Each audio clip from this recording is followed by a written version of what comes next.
Hello students, आज हम लोग स्टार्ट कर रहे हैं अपनी नेक्स्ट यूनिट अमाइंस। सबसे पहले तो हमें ये समझना है कि व्हाट आर अमाइंस, अमाइंस होते क्या हैं। देखिए, आप सबको अमोनिया के बारे में पता है, ठीक है। हम सब अमोनिया के बारे में जानते हैं। What is ammonia? Ammonia is NH3। Ammonia consist of 1 nitrogen atom and 3 hydrogen atoms. यही होता है अमोनिया में, एक नाइट्रोजन एटम होता है और 3 हाइड्रोजन एटम्स होते हैं। अब मान लीजिए मैं आपको बोलूं, देखो इसके साथ एक लोन पेयर ऑफ इलेक्ट्रॉन तो होता ही है, इसके बारे में तो आपको पता ही है। अब अगर मैं आपको कहूं कि मुझे एक हाइड्रोजन को रिप्लेस करवाना है बाय एनी एल्काइल ग्रुप, मैं किसी एल्काइल ग्रुप से किसी भी इनमें से एक हाइड्रोजन को रिप्लेस करवाना चाहती हूँ, तो देखो क्या बनेगा। मान लो मैंने इस हाइड्रोजन को करा दिया रिप्लेस, तो क्या बनेगा, ये H N, ये वाला H, ये सब एज इट इज, ठीक है। और इस H की जगह यहाँ पे क्या आ जाएगा, आपका R ग्रुप, यानी कि एल्काइल ग्रुप आ गया। अब अगर मैं कहूं कि मुझे यहाँ पे 2 हाइड्रोजन एटम्स को रिप्लेस करना है, तो ये क्या बनेगा, देखो H N, lone pair of electron, यहाँ पे भी R आ गया और इधर भी R आ गया, क्योंकि मैंने 2 हाइड्रोजन को 2 एल्काइल ग्रुप से रिप्लेस किया है। अब अगर मैं आपको कहूं कि नहीं, मुझे तो तीनों हाइड्रोजन को रिप्लेस करना है बाय एनी एल्काइल ग्रुप, तो देखो क्या मिलेगा मुझे, ये N, first alkyl group, second alkyl group and third alkyl group, ठीक है। तो ये मुझे मिला। अब देखो, अमोनिया से मैंने इन सब्सटेंसेस को डिराइव करवाया, so these are known as the derivatives of ammonia. और इसी को ही हम लोग क्या बोलते हैं, जो तीनों मैंने यहाँ पे डेरिवेटिव लिखे हैं अमोनिया के, इन्हीं को हम लोग क्या बोलते हैं, अमाइंस बोलते हैं। 3 टाइप के हमारे पास अमाइंस होते हैं जनरली। देखो क्या है, ये आपका R N and 2 hydrogen NH2 group, इसको हम लोग क्या बोलते हैं, अमीनो ग्रुप। तो RNH2 ये आपकी अमाइन है। जिस अमाइन में एक एल्काइल ग्रुप प्रेजेंट होता है उसको हम लोग क्या बोलते हैं, 1 डिग्री या फिर प्राइमरी अमाइन बोल देते हैं। कि या तो ये अमाइन, इसको आप क्या बोल दीजिए, या तो इसको बोल दीजिए 1 डिग्री अमाइन, या फिर क्या बोल देंगे इसको, प्राइमरी अमाइन। नेक्स्ट एग्जांपल में देखो, जहां पे 2 एल्काइल ग्रुप्स हमारे पास आ रहे हैं, यहाँ पे देखिए 2 एल्काइल ग्रुप्स आ रहे हैं, तो ये वाली अमाइन हमारी कौन सी हो गई, 2 डिग्री, या इसी को ही हम लोग क्या बोल सकते हैं, सेकेंडरी अमाइंस। 2 डिग्री और सेकेंडरी अमाइन हो गई है, ठीक है। अब नेक्स्ट केस में जहां पे 3 एल्काइल ग्रुप आ गए हैं, तो इस टाइप के अमाइन को हम लोग क्या बोल सकते हैं, 3 डिग्री और टर्सरी अमाइन, ठीक है। क्या बोलेंगे इसको, 3 डिग्री और टर्सरी अमाइन इसको बोलेंगे।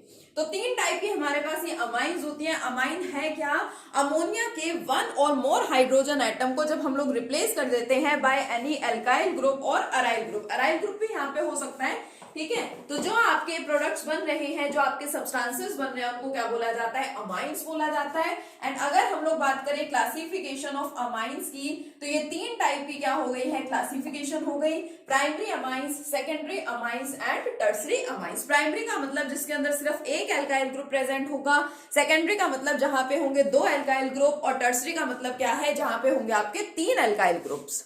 अब चलिए नेक्स्ट बात कर लेते हैं स्ट्रक्चर ऑफ अमाइंस की। अगर अमाइंस आपके कोई कंपाउंड्स है बेसिकली, तो उन कंपाउंड्स का कोई ना कोई स्ट्रक्चर भी होगा।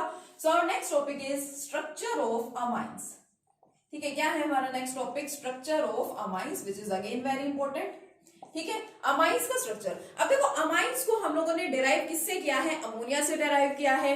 तो आप लोगों को अमोनिया का स्ट्रक्चर पता है। जिस बेस पे आप अमोनिया का स्ट्रक्चर बनाते हैं, वैसे ही आप क्या कर सकते हैं, primary, secondary and tertiary amines के स्ट्रक्चर बना सकते हैं। कैसे, अमोनिया के डेरिवेटिव है ये सभी। अमोनिया का स्ट्रक्चर हमको पता है, ये होता है नाइट्रोजन, इसके ऊपर होता है एक lone pair of electron, first hydrogen, second hydrogen and third hydrogen. ये स्ट्रक्चर हम 11th क्लास से पढ़ते आ रहे हैं, ठीक है। पी ब्लॉक एलिमेंट्स में भी हम पढ़ते हैं, इट्स स्ट्रक्चर इज पिरामिडल। तो अमोनिया का स्ट्रक्चर तो कैसा है, पिरामिडल है। अब मैं आपको कहूं कि मुझे यहां से इस अमोनिया में से एक हाइड्रोजन को रिप्लेस करना है बाय एनी एल्काइल और अराइल ग्रुप, ठीक है। इसको मुझे किसी एल्काइल या अराइल ग्रुप से मुझे रिप्लेस करना है, ठीक है। जैसे मैंने लिख दिया, for example I have to replace this hydrogen by R group. तो अगर मैं हाइड्रोजन की जगह R लगा दूंगी, तो क्या इसके स्ट्रक्चर पे कुछ इफेक्ट पड़ेगा, नहीं, स्ट्रक्चर तो आपका एज इट इज रहेगा। अब अगर मैं कहूं कि इस हाइड्रोजन की जगह भी मुझे R ग्रुप लगाना है, इस हाइड्रोजन की जगह भी मुझे आर ग्रुप बनाना है, तो क्या इनके ऊपर कुछ इफेक्ट पड़ेगा? क्या इसके स्ट्रक्चर पे कुछ इफेक्ट पड़ेगा? नहीं, स्ट्रक्चर पे ओवरऑल कुछ भी इफेक्ट नहीं पड़ा। तो हम लोग क्या बोल सकते हैं कि हमारे सारे टाइप के जो अमाइंस है, means primary amine, secondary amine and tertiary amine, सभी का स्ट्रक्चर कैसा होता है? They all have a pyramidal structure. इन सभी टाइप के अमाइंस का स्ट्रक्चर कैसा होता है बच्चों? पिरामिडल स्ट्रक्चर होता है। ठीक है, अब क्लासिफिकेशन हो गई अमाइंस की। अमाइंस होते क्या है सबसे पहले वो सीखा, क्लासिफिकेशन हो गई अमाइंस की, अमाइंस का हो गया स्ट्रक्चर। अब उसके बाद हम नेक्स्ट करते हैं nomenclature of amines. Nomenclature of amines की हम लोग इन अमाइंस का नोमेनक्लेचर कैसे करें, इनका नेम कैसे लिखें। तो वही हमारे पास तो दो टाइप का नोमेनक्लेचर है, एक होता है कॉमन और दूसरा IUPAC। कॉमन नेम देखिए, अमाइंस को कॉमन नेम किस तरह से दिए जाते हैं? बिल्कुल सिंपल है। अमाइन का अगर आप लोग कॉमन नेम लिखना चाहते हैं या आप IUPAC नेम लिखना चाहते हैं, दोनों बहुत सिंपल से हैं। ठीक है, अगर आप कॉमन नेम लिखना चाहते हैं तो कॉमनली कैसे लिखा जाता है इनको? एल्काइल अमीन या एल्काइल अमाइन। ठीक है, कॉमनली जैसे मान लो यहाँ पे दे दिया CH3NH2। अभी आपका प्राइमरी अमाइन है, तो आपको दिखाई दे ही रहा है कि सिर्फ आपके पास में एक ही एल्काइल ग्रुप है। एल्काइल ग्रुप आपका कौन सा है? मिथाइल है, तो इसको क्या लिख दोगे? मिथाइल अमीन। भाई आप अमीन भी बोलते हैं, अमाइन भी बोलते हैं, ठीक है, तो मिथाइल अमीन या मिथाइल अमाइन इसका नाम है। एल्काइल अमाइन की तरह से कॉमनली आप इनके नेम्स लिखते हैं। अब रही बात IUPAC नेम की, तो IUPAC नेम लिखने का तरीका क्या है? देखो, एल्केन अमाइन। ठीक है, एल्केन अमाइन। अब एल्केन मतलब अब ई और ए तो एक साथ आते नहीं है, तो आप इसको क्या लिखते हैं? Alkane amine. ठीक है, इस तरह से हम IUPAC नोमेनक्लेचर करते हैं इसका, एल्केन अमाइन। ठीक है, देखिए alkene and amine. For example ये है, अब इसका कॉमन नेम तो हो गया मिथाइल अमीन। अब इसका IUPAC नेम आप लिखेंगे तो क्या होगा? एक कार्बन एटम है तो मेथ, सिंगल बॉन्ड है तो N, and amine methane amine या मीथेन अमीन आप इसको बोलते हैं। ठीक है, तो बहुत सिंपल सा तरीका है जो अमाइंस हैं उनके नोमेनक्लेचर का। ठीक है, हम लोग कुछ एग्जांपल्स देखते हैं। चलो एग्जांपल की हेल्प से आपको और बेटर समझ में आएगा। यस, देखिए बेटा, कंपाउंड देखते हैं, इन कंपाउंड्स के नेम्स लिखते हैं। देखो IUPAC नेम लिखेंगे हम लोग इनके। ठीक है, देखिए फर्स्ट वन, ये आपका प्राइमरी अमीन आपको दिखाई दे रहा है, RNH2 की टाइप का है। ये आपका फंक्शनल ग्रुप है, इसको कम नंबर मिलना चाहिए, तो हम नंबरिंग स्टार्ट कहां से करेंगे? ऑब्वियसली यहां से। तो 1, 2 एंड 3, 3 कार्बन एटम्स की चेन है। 3 कार्बन एटम को हम लोग क्या बोलते हैं? प्रोप बोलते हैं। तो क्या लिखेंगे? प्रोप। ठीक है, सिंगल बॉन्ड है सभी में तो एन, एंड अमाइन है आपका तो प्रोपेन अमाइन या फिर प्रोपेन अमीन आप जिसको बोलते हैं। बिल्कुल सिंपल सा। ठीक है, ये भी आपका प्राइमरी अमीन ही है, 1 डिग्री अमीन ही है, बट इसके अंदर आपको क्या देखना है कि आपका जो फंक्शनल ग्रुप है उसको कम नंबर मिलना चाहिए। यहां से नंबरिंग स्टार्ट करते हैं। ठीक है, क्योंकि नाइट्रोजन को तो आप चेन के अंदर सिलेक्ट कर नहीं सकते, काउंट कर नहीं सकते। यहां से नंबरिंग करेंगे 1, 2, 3 तो भी इस ग्रुप को सेकंड नंबर ही मिलेगा। यहां से नंबरिंग करेंगे तो भी सेकंड नंबर ही मिलेगा। कैसे भी कर दो, 1, 2 एंड 3।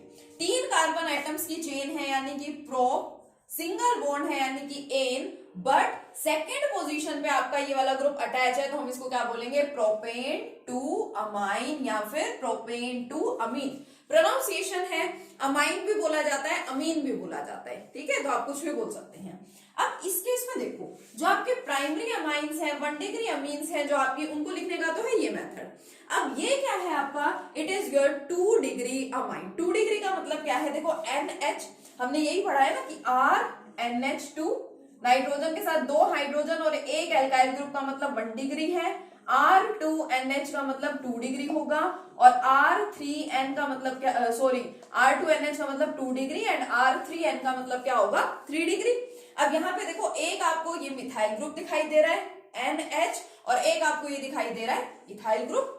अब इसका नाम कैसे लिखा जाता है? देखो, ये जो आपका नाइट्रोजन आइटम है ये इस ग्रुप को भी कनेक्ट कर रहा है, मतलब इस ग्रुप के साथ भी अटैच्ड है और इस ग्रुप के साथ भी अटैच्ड है।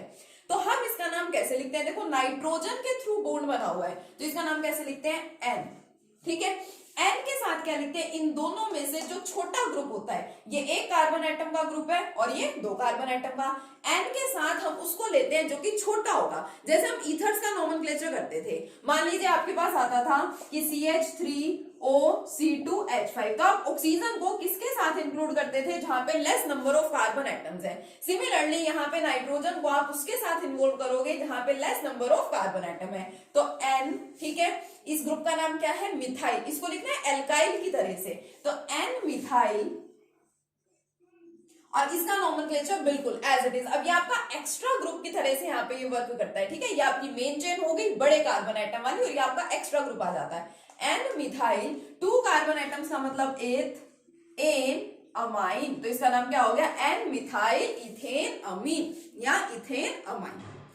नेक्स्ट केस में क्या है, ये देखो आपको एक दिख रहा है एल्काइल ग्रुप, दूसरा एल्काइल ग्रुप एंड तीसरा एल्काइल ग्रुप। अब यहाँ पे इस नाइट्रोजन ने क्या कर रखा है, इस नाइट्रोजन ने 3 एल्काइल ग्रुप्स को अपने साथ यहाँ पे अटैच करा रखा है, ठीक है। तो हमें तो क्या करना है, हमें जो ज्यादा नंबर ऑफ कार्बन एटम्स की चेन है उसको हमें मेन नाम लिखना है उसका, जैसे इस तरह से प्रोपेन अमाइन, ब्यूटेन अमाइन, इस तरह से। और ये वाले जो कम कार्बन एटम वाले ग्रुप होते हैं इसको आप एन के साथ अटैच करते हैं। अब यहाँ पे सिर्फ एक ही ग्रुप था तो आपने क्या लिखा, एन मिथाइल लिख लिया। अब यहाँ पे नाइट्रोजन जो एक बड़े वाले ग्रुप के साथ अटैच्ड है, उस बड़े वाले ग्रुप को तो हम मेन ग्रुप लिख लेंगे, लेकिन बाकी दोनों तो आपके कौन है, बाकी दोनों तो आपके अदर ग्रुप्स है, यानी कि सब्स्टिट्यूएंट है। तो इस एन ने इसको भी अटैच कर रखा है, इस एन ने इसको भी अटैच कर रखा है। अब एन के साथ दो ग्रुप्स अटैच हैं, तो हम इसको क्या लिखते हैं, एन एन, क्योंकि एन 2 ग्रुप्स के साथ अटैच हुआ है तो 2 बार क्या लिखते हैं, एन एन। दोनों ग्रुप्स आपके सेम है तो सेम के लिए तो हम डाई वर्ड लगाते ही हैं, तो इसका नाम क्या है, N N diethyl. Group कौन सा है आपका, इथाइल है। एन एन डाई इथाइल, कितने कार्बन एटम्स की चेन है, 4 कार्बन एटम्स की चेन, यानी कि ब्यूट एन अमाइन। क्या है बच्चों इसका नाम, N N diethyl butane amine. क्या नाम है, N N diethyl butane amine, या ब्यूटेन 1 अमाइन भी लिख दिया जाता है, एक ही बात है, ठीक है। तो आपको इस तरीके से ध्यान रखना है, प्राइमरी, सेकेंडरी एंड टर्सरी तीनों का नोमेनक्लेचर आप किस तरीके से करेंगे, ठीक है। यस बच्चों, नेक्स्ट देखते हैं बेंजीन रिंग वाले। अगर आपका आर ग्रुप मींस एल्काइल नहीं है, आपके पास कौन है, अराइल है, मींस बेंजीन है देखो, और बेंजीन के ऊपर अगर आ जाता है NH2 ग्रुप आपका अमीनो ग्रुप, तो इसका कॉमन नाम और इसका IUPAC नाम, दोनों नेम जो है इसके common name as well as IUPAC name दोनों सेम ही है। क्या बोलते हैं इसको, एनिलीन बोलते हैं। कॉमनली जहां पे भी आपको बेंजीन के ऊपर NH2 लिखा मिलेगा उसको आप लोग क्या बोलेंगे, एनिलीन बोलेंगे। इसका कॉमन नेम भी एनिलीन है और इसका IUPAC नेम भी एनिलीन है, बट इसको एक और नाम से भी जाना जाता है। IUPAC नेम लिखने का एक और क्या तरीका है इसका, ये है आपकी बेंजीन रिंग। बेंजीन के ऊपर अमाइन ग्रुप है, अमीन ग्रुप है, इसलिए इसको बेंजीन अमाइन भी लिखा जाता है, ई हटा देते हैं तो क्या हो जाता है इसका नाम, बेंजीन अमाइन, ठीक है। क्या है बच्चों इस एनिलीन का दूसरा IUPAC नेम, बेंजीन अमाइन भी है। नेक्स्ट देखो, अब ये तो आपका एनिलीन हो गया, फर्स्ट पोजीशन पे आपका मेन ग्रुप होगा, ये हो गई सेकंड पोजीशन, तो इसका नेम क्या हो जाएगा, सेकंड पोजीशन पे मिथाइल है तो इसका नाम क्या हो जाएगा, देखो 2 मिथाइल एनिलीन, ठीक है। इस तरह से आपको इनका क्या करना है, नोमेनक्लेचर करना है। चाहे कोई भी ग्रुप आ जाए, नाम लिखने का तरीका सेम ही रहने वाला है, चाहे डबल बॉन्ड आ जाए, ट्रिपल बॉन्ड आ जाए, तो जो रूल हम लोग फॉलो करते हैं वही रूल्स यहाँ पे फॉलो करेंगे, ठीक है। जो हम फॉलो करते आए हैं IUPAC नोमेनक्लेचर में वही सेम रूल रहेंगे। बाकी लिखते कैसे हैं अमाइंस को, वो लिखने का मेथड मैंने आपको बता दिया, चाहे आपका प्राइमरी अमाइन हो, सेकेंडरी हो या फिर टर्सरी हो, ठीक है। तो नोमेनक्लेचर आपको बहुत अच्छे से करने हैं, ठीक है बच्चों। नेक्स्ट वीडियो में मिलेंगे अपने नेक्स्ट टॉपिक के साथ, ओके, थैंक यू।